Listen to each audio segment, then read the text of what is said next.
Каратистот Мартин Стојменов од карате клубот Партизан од Кочани е добитник на 6-месечната стипендија од општината Кочани во висина од 3000 денари, која ќе почне да му се исплатува од април и ќе трае до месец септември оваа година.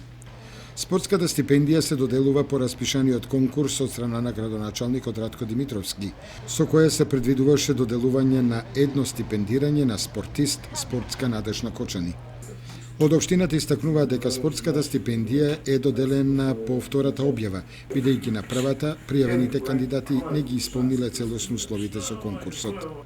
Инаку каратистот Мартин Стојменов интензивно се подготвува за наредниот настап во Салцбург, Австрија на Карате 1 премиер лигата, каде што ќе настапи светската карате елита.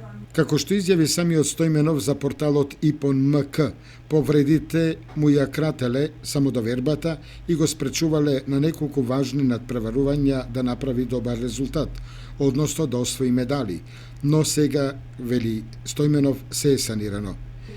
Ги засилувам тренинзите и физички и психички за да го надополнам пропуштеното, вели Стојменов. Најуспешниот кочански спортист во последните 4 години е спортист на годината на општината Кочани, како резултат на спортските резултати постигнати на домашен и меѓународен план, зашто тој искрено упатува благодарност до општината и градоначалникот Радко Димитровски за укажаната почест и доверба.